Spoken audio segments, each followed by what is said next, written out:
என்னடிய அநியாயம் இது, அடியே யசோதா என்னடி அநியாயம் இது. கிருஷ்ணர் திருடினாரேன்னு ஒரு சின்ன குழந்தை நம்மக்கிட்ட கேட்குது. ஏன்பா கிருஷ்ணர் அவ்வளோ வெண்ணெயெல்லாம் திருடினாருன்னு கதையெல்லாம் சொல்கிறாங்களே, அவருக்கு பாவம் சாப்பிட்றதுக்கு ஒன்றுமே இல்லையா அப்படின்னு அந்த ஒரு குழந்தை கேட்டுதுன்னா நம்ம என்ன பதில் வச்சுருக்கோம்? கிருஷ்ணர் திருடினார், வெண்ணெய் களவாண்டான், எல்லாம் தெரியும். பால், தயிர், வெண்ணெய், அவங்க வீட்டில் வச்சுருக்கிற பலகாரம் எல்லாத்தையும் அவன் திருடி சாப்பிட்டாங்கிறது தெரியும். அது மட்டும் இல்லை, அத்தனை கோபிகைகளும் அவர் திருடிட்டாங்கிறத இங்கே சொல்லுவாங்க. என்னடி அநியாயம் இது, அடியே யசோதா என்னடி அநியாயம் இது. நான் மோர் வச்சுருந்தேன், காரக்கடலை வச்சுருந்தேன், இவன் காரக்கடலையெல்லாம் தின்னுபிட்டு அந்த மோரையும் குடிச்சிட்டு இருந்த ஒரு சட்டியும் போட்டு உடச்சிட்டு போயிட்டான்னு ஒத்தி சொல்லுவா. இவன் வெண்ணெயை சாப்பிட்டதும் இல்லாமல் எல்லாருக்கும் கொடுத்ததும் இல்லாமல் அங்கே தூங்கிக்கிட்டு இருந்த எங்கள் வீட்டுக்கார் மூஞ்சியில் மீசையெல்லாம் வெண்ணெயிலையே போட்டுட்டு போயிட்டான், அவருக்கு ஒரே கோவம்னு ஒத்தொத்தர் ஒன்று சொல்லுவாங்க. யசோதை கிட்ட கிருஷ்ணர் ஒரு நாளைக்கு மாட்டிக்கிறார். ஏண்டா, நம்ம வீட்டில் இல்லாத வெண்ணையா, நம்ம வீட்டில் இல்லாத பாலா, தயிரா, மோரா, இதெல்லாம் நீங்கள் சாப்பிடாம ஏன் இப்படி வீடு வீடாக போய், எனக்கு பிடிக்கலடா கிருஷ்ணா அப்படின்னு சொன்ன பொழுது இதனுடைய தத்துவம் என்ன அப்படிங்கிறது புரிஞ்சுக்கிற அளவுக்கு யசோதைக்கு கிடையாது. ஏன்னா அவள் பெற்றம்மை துண்ணும் குலம், ஒன்றுமே தெரியாத ஒரு குலம். அதாவது அவங்களுக்கு தெரிஞ்சதெல்லாம் மாடு, கன்று, பால், தயிர், வெண்ணெய், இவ்வளவு தான். அவளுக்கு அதை தாண்டி இவன் பரபிரம்மம், எதுக்காக இங்கே பிறவி எடுத்திருக்கிறான், எதுக்காக இவன் திருடுறான், எதுக்கு எல்லார் வீட்டுக்கும் போகிறான், எல்லார்கிட்டையும் அடி வாங்குறாங்கிறது ஒரு சின்ன ஒரு ஃப்ளாஷ்பேக்குக்கு போகலாமா? ராமாயணத்தில் ராமர், லக்ஷ்மணர், சீதை இவங்கெல்லாம் நடந்து போகிற போது அந்த தண்டகாரண்யத்து முனிவர்கள்லாம் பார்த்தார்களாம். அடாடா, இப்பேற்பட்ட ஒரு ராஜகுமாரன் நம்மளால் கிட்ட போக முடியலையே, அவன் காட்டுக்கு போயின்னு இருக்கான், நம்மளால் கிட்ட போய் அவனை தொட்டு பேசணும் போல இருக்கு, இவ்வளவு அழகான ஒரு ராஜகுமாரன் அப்படின்ன பொழுது இது ராமருடைய மனசில் விழுகிறது. யாரு இவங்கள்லாம் நம்ம கிட்ட நம்மளோட தொட்டு பேசணும், அப்படி ஒட்டி உறவாடணும்னு ஆசைப்படுறாங்க. யாரு? ரிஷி முனிகளே. இவர்களை நான் மனதில் வைத்து கொள்ள வேண்டும் என்று வச்சுட்டான். அப்புறமா ஊர் ஜனங்கள்லாம் அப்படி ராமர் நடந்து போனா உலகமே மறந்து போய் அந்த அழகுல, அந்த ராம சௌந்தரியம், அந்த அழகை பார்த்துட்டு தெய்வமே அப்படின்னு சொல்லி கையை கும்பிட்டுட்டு நிற்பாங்களாம். நாங்கள்லாம் வெறும் குடிமக்கள், உங்ககிட்ட வர முடியுமா அப்படின்னு சொல்லி அவங்க நினைச்சது. இதையும் மனசுல போட்டுக்கிட்டார். இதையே அடுத்த ஜென்மத்தில் இந்த ரிஷிகள், முனிகள் எல்லோரும் யாராக இருந்தாங்க, இந்த பிரஜ பூமியில் அவங்க கோபிகைகளாக பிறந்தார்கள். சாதனா கோபியர் என்று பெயர். அங்கே சாதனை பண்ணினவர்கள் இங்கே கோபியர்களாக வந்தார்கள். அப்புறம் அந்த ஊரில் இருந்த அந்த மக்கள்லாம் ஆசைப்பட்டாங்கல்ல, அதெல்லாம் நண்டு, சிண்டு, குஞ்சு, குழுவான் பசங்க, இன்னும் சில கோபியர்கள், சின்ன பெண்கள், இடைப்பெண்கள், இவங்களெல்லாம் பிறந்தார்களாம்.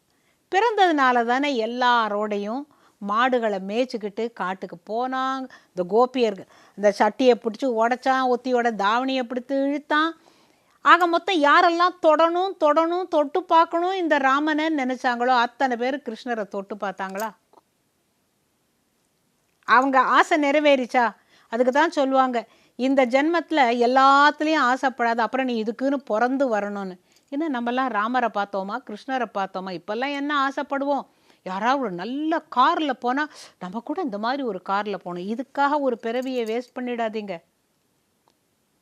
அந்த தப்பெல்லாம் பண்ணாதீங்க. கார் அந்த நேரத்துக்கு தான், அதுலேயே போய் தூங்கிட்டு இருக்க முடியுமா? ஒரு பெரிய வீடுன்னு கட்டுறோம், 8 பெட்ரூம் வச்சு கட்டுறோம், எத்தனை பெட்ரூமில் படுத்துக்கிறோம்? ஒரே ஒரு பெட்ரூமில் இவ்வளோ தானே. அந்த திருப்தியோடு இருக்கணும். இப்போ கிருஷ்ணர் கதைக்கு வருவோம். எல்லா கோபியரும் வந்திருக்கிறாங்க, கம்ப்ளைண்ட் பண்ணுறாங்க.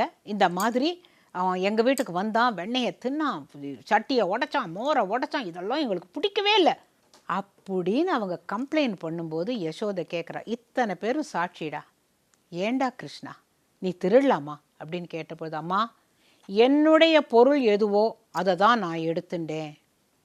என்னது? அவங்க வீட்டு வெண்ணெய் உன்னோடதா? அவங்க வீட்டு தயிர் உன்னோடதா? உன் கூட வர பசங்களுக்கெல்லாம் எடுத்து எடுத்து கொடுக்கறதுக்கு பலகாரம்லாம் அப்படின்ன போது, இல்லைம்மா, என்னுடைய பொருள் அவ்வளோதானே நான் சொன்னேன். நீங்கள் இந்த கோபியரெல்லாம் கூப்பிடுங்க. எல்லாரும் வந்து நிற்கிறாங்க. சொல்லு கிருஷ்ணா, என்ன அப்படின்ன போது, நீ பால் கறக்கும்போது என்ன சொன்ன? என்ன சொன்னேன்?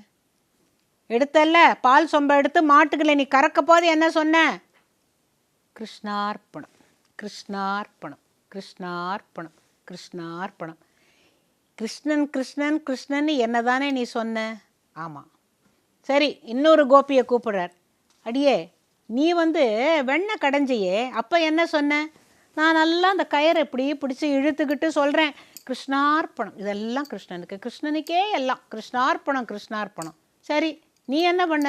மோர் விற்க போன போது கிருஷ்ணார்ப்பணம், நல்லபடியாக இன்றைக்கி எல்லா மோரையும் விற்றுட்டு வேலைக்கு நான் வீட்டுக்கு வரணும், சமையல்லாம் பண்ணணும். அப்போ எல்லாரும் எல்லா நேரத்துலையும் என்ன நினச்சிங்க? கிருஷ்ணார்ப்பணம், கிருஷ்ணார்ப்பணம்னா கிருஷ்ணனுக்கே உரித்தானதுன்னு சொன்னீங்கல்ல. எனக்குன்னு தானே சொன்னீங்க, உங்களுக்குன்னு சொன்னீங்களா? அதுதானே நான் எடுத்துட்டேன்ன போது யசோதைக்கு பதில் சொல்ல முடியல.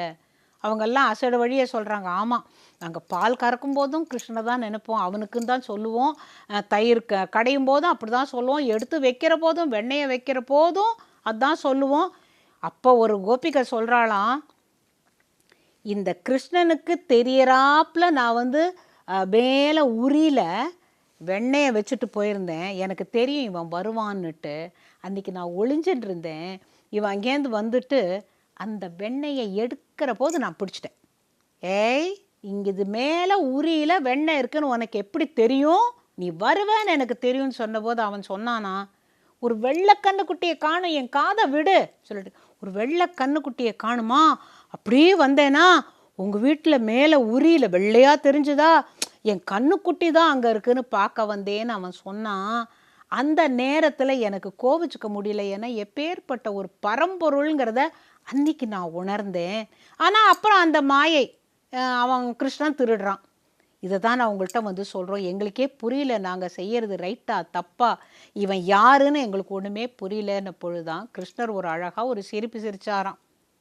அந்த சிரிப்பில் தான் உலகமே மயங்கி கட்டுண்டு கிடந்து, பூர்வ ஜென்மத்தில் யார் யார் என்னென்ன ஆசைப்பட்டார்களோ அத்தனையையும் கிருஷ்ணராக வந்து அவர்கள் எல்லாரையும் தொட்டு அடித்து பூ சொருகி வச்சு அவங்களோட கண்ணாமூச்சி விளையாடி சிற்றில் சிதைத்து இப்படியெல்லாம் கிருஷ்ணன் எங்கள் லெவலுக்கு அவன் இறங்கி வந்திருக்கான்னா நாங்கள் பூர்வ ஜென்மத்தில் பண்ணின புண்ணியம் என்பதை தான் நாம் இந்த கதையிலேருந்தெல்லாம் தெரிஞ்சுக்கிறோம். ஆக ரொம்ப பேராசைப்பட வேண்டாம். இறைவன் இந்த வாழ்க்கையில் நமக்கு எது வேணுமோ அது எல்லாத்தையும் நம்ம கேட்காமலே அவன் கொடுக்கட்டும். இந்த நிறைவோட திருப்பி பிறவி இல்லாமல் இருப்போன்னு ஆசைப்படுவோம். திருப்பி அப்படியே பிறந்து வந்தாலும் நிறைவான வாழ்க்கை இருந்தால் போகிறோம். வேற என்னங்க வேணும் வாழ்க்கையில்?